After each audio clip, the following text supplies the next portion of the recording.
Oy guys, laro tayo ng bola. Yoy! Hindi masaya kung wala si Match. Ang sobrang masama ang lugar. Ang tiny lucid chamber ay maaaring para kay Match. Oo, Ice Cube, mabuting tao ka. Pero mas maganda si Match. Ano? Mas maganda si Match sa 1 kilometro. I see. Kumpara kay Match, basura ka.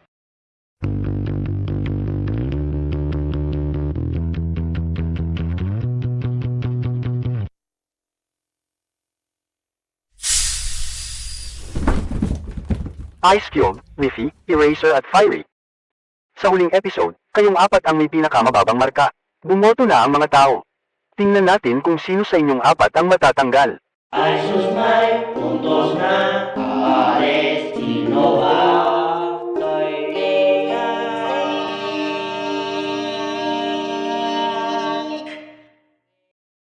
Sana talaga hindi matanggal si Ice Cube. Kailangan niyang manatili. Yaya, bla bla, eme. Hoy, masama yun. Handa na ba kayo? Oo. Okay. Kaya, gusto ko munang ipahiwatig na may marami tayong nanunood sa kaganapang ito ngayon. Kaya, mayroon tayong 220 boto. David, 39 na tao ang bumoto para lang sa'yo, sa dahilang hindi ko alam. Mga botante, si David ay isang taong hindi kayo pinapayagang iboto. Kaya, mayroon akong 10 nickel. Walang cake ngayon. Hindi, ituloy natin. Kung may nickel ka, ligtas ka para sa episode na ito. Kung hindi, ikaw ay matatanggal. Yan ay malupit. Kayong 7 hindi nahulog sa ibabang 4 ay ligtas sa elimination. 3 nickel na lang ang natitira. Leafy, 20 boto lang ang nakuha mo, kaya ligtas ka. Ayan. Fiery, sa 29 na boto, ligtas ka rin. Hey. 1 nickel na lang ang natitira. Ice Cube, Eraser, ang isa sa inyo ay matatanggal.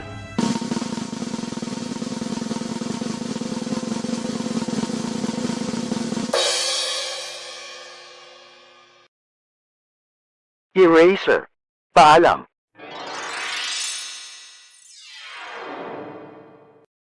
Ice Cube, maaari kang manatili para sa isa pang araw. O hindi. Kaya, ngayong wala na si Eraser, kayo na ulit ang huling 10. Ang premyo nyo ay isa pang kalahati ng isang pares ng gunting. Oo, kaya meron akong 2. Astig ang gunting, di ba? Yeah. Ang screen na ito ay kasalukuyang nagpapakita ng iyong mga marka. Pero sa pagtatapos ng episode na ito, ang 3 taong may pinakamababang marka ay mapapailalim sa elimination. Kaya, hulaan nyo ang ano ang nasa ilalim ng kumot na ito. Bonus points. Isang mini version ng Dream Island. Isang dating natanggal na kalahok. Isang bangkay. Isang barf bag. At isang taco. Teka lang, tama ka, Fiery. Woo! Sa episode na ito, ang bawat isa sa inyo ay pipili kung anong paligsahan ang gusto nyong salihan. Pili ka sa pagitan ng barf bag o taco. Pipiliin ko yung may taco. Pipiliin namin ng ang barf barf bag. bag. Mahirap na pumili. Taco ang sasabihin ko. Sa tingin ko rin ay medyo masarap ang mga tacos.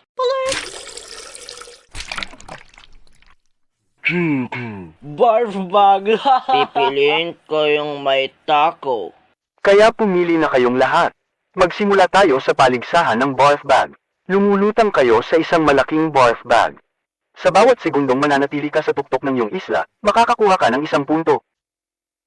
Go! Ay sauce bubble suka ba talaga yan? Hindi, tubig lang ito na may kulay.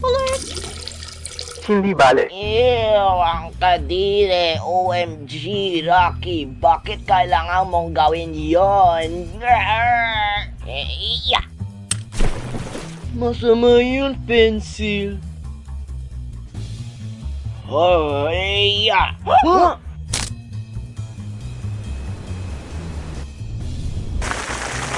Nako, may butas. Hey, whatever.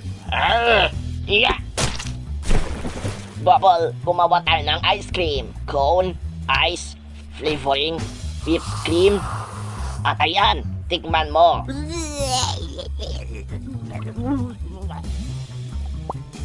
Yeah, kadiri ang lasa nito. Basura. Ay, nako.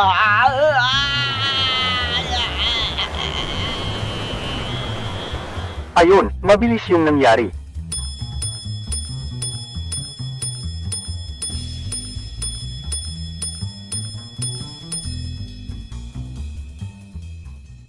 Ngayon ay oras na para sa paligsahan ng taco. Yan ay, kita mo pinapalitan ko lang si Razer. Subukan mong gumawa ng taco. Maaari mong gamitin ang anumang sangkap na gusto mo. Go! Okay, kaya kailangan ko ng tortilla, lechuga, kamatis. Buti na lang hindi ko pinili ang paligsahan ng taco. Ha? Bakit hindi? Alam mo, ayaw kong makarinig ng mga kalokohang tanong ngayon. Oy, Leafy, bakit ka gumagawa ng napakalaking taco? Kaya kung sino man ang nahihirapan sa paggawa ng tacos sa kanilang sarili, maaari akong magpahiram. Oh, so parang ginagawa mo ito para sa akin? Siguro? Ayan, may katulong na ako dito. Kaya magkano ang dapat kong bayaran? $200 billion na dollar! Anong alam mo?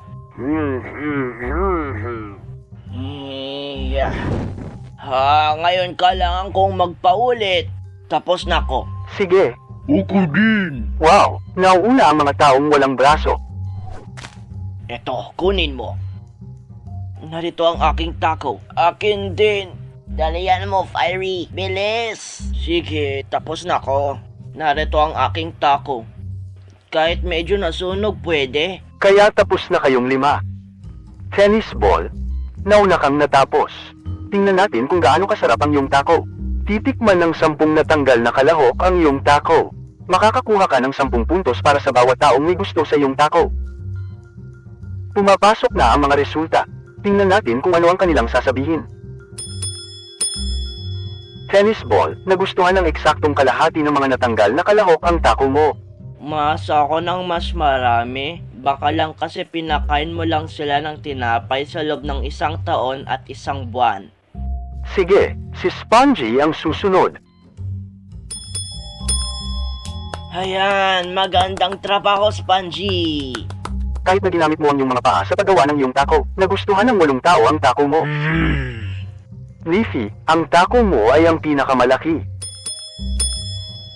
Pwede na yan sa akin. Ang susunod ay si Pen. Para magaranti ang iyong pananatili dito para sa isa pang episode, kailangan mo ng kahit man lang 4 na may gusto. Dali, please. Ano? Malalaman ng tao pag nandaraya ka. Kamusta dyan, Fiery? Musta? Ikaw ang huling tao. Oo. Si Bubble at Rocky ay siguradong nasa danger zone. Ikaw o si Pen ay ang sasali sa kanila. Fiery, para talunin mo si Pen at makaalis ka sa danger zone, kailangan mo ng kahit 6 na may gusto. 6 na may gusto. Sige. Tingnan natin ang kukunin mo. Ayan. Hindi. Siguro mahilig ang mga tanggal na kalok sa mga nasunog na pagkain. Di ba? Malutong at lahat. Ibig sabihin nito na nahulog sina Pen, Bubble at Rocky sa danger zone. Kaya sa kanilang 3 lang ang botohan. Ilagay ang inyong mga taya sa alin sa tingin mo ang aalis sa Battle for Dream Island. Kaya sa palagay ko hindi na sila nagpapadala sa amin ng mga tacos.